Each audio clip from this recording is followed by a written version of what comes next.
대한민국의 역사, 잃지 않은 나라, 다시 일어선 민족. 이 이야기는 한 번 쓰러지고도 다시 일어나며 세계가 놀란 한 나라의 이야기다. 이름하여 대한민국.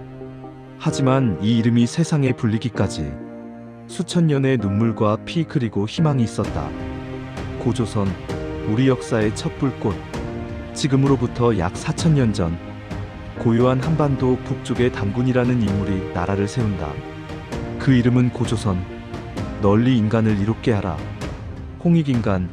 이것이 한민족의 첫 정신이었다. 그 짧은 말 한마디는 지금까지도 우리 마음속에 살아있다.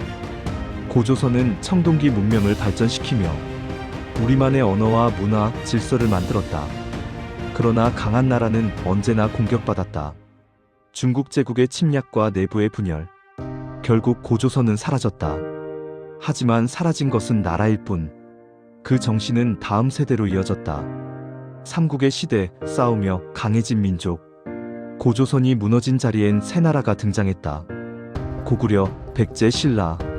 고구려는 산처럼 강했고 백제는 예술처럼 아름다웠으며 신라는 흙처럼 끈질겼다.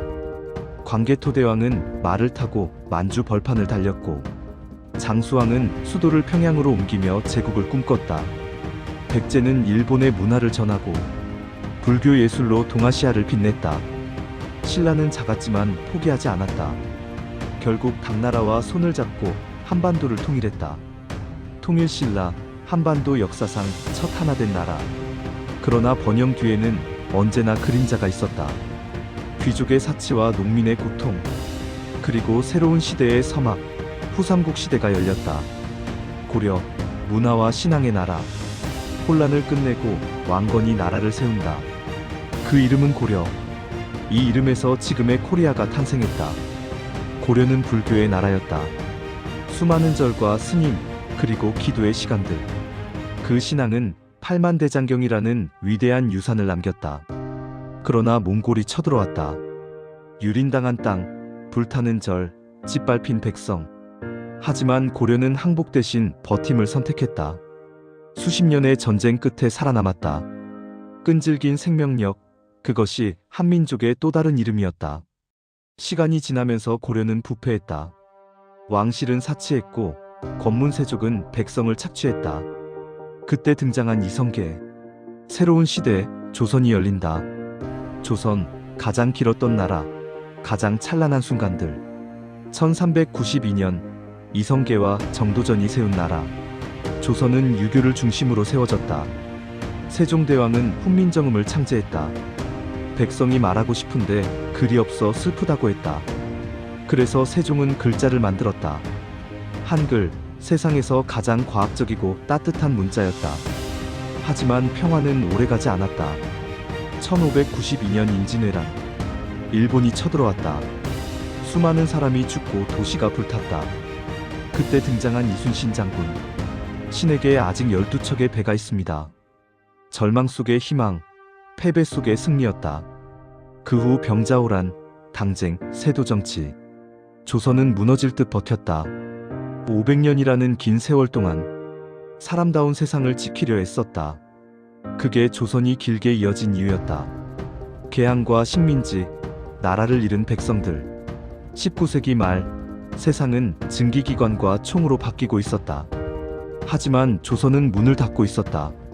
그 사이 일본은 근대화를 이루었고 결국 조선을 삼켰다. 1910년 한나라가 사라졌다. 그러나 우리는 조용하지 않았다. 수많은 독립운동가들이 피를 흘렸다. 안중근은 단 한 발의 총성으로 조국의 의지를 보여주었고 유관순은 감옥에서도 대한독립만세를 외쳤다. 윤봉길, 이봉창, 김구. 수많은 이름들이 있었다. 그들은 총 대신 믿음을 가졌고 무기 대신 희망을 들었다. 1945년 8월 15일 광복의 날이 찾아왔다. 수많은 눈물이 흘렀지만 그 눈물 속에는 슬픔도 있었다. 이미 한반도는 둘로 갈라지고 있었기 때문이다. 분단과 전쟁, 한 형제가 총을 들다. 1948년 남과 북, 두 개의 정부가 세워지고 1950년 6월 25일 새벽 포성이 울렸다. 6.25 전쟁.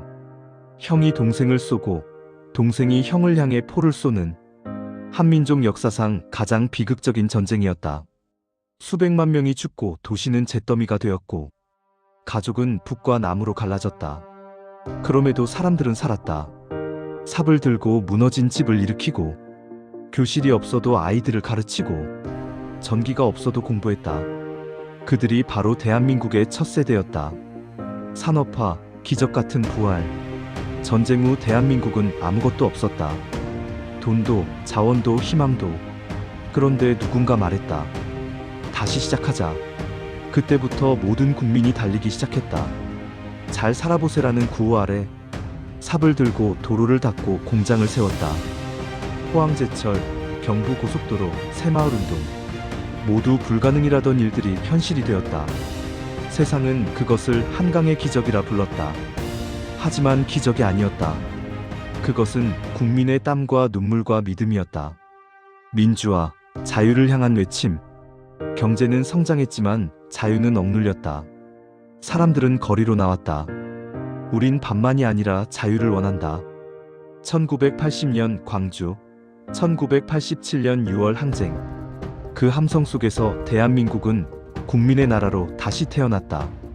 그날 이후 이 나라는 국민이 나라를 움직이는 곳이 되었다. 대한민국, 세계 속의 이름. 지금의 대한민국은 세계가 주목하는 나라가 되었다. 스마트폰, 반도체, K-팝, 영화, 과학, 그리고 인류애. 이 작은 땅의 사람들이 전 세계를 울리고 웃기고 놀라게 한다. 하지만 진짜 자랑은 그것이 아니다. 전쟁의 폐허에서 일어선 국민. 억압 속에서도 웃은 국민.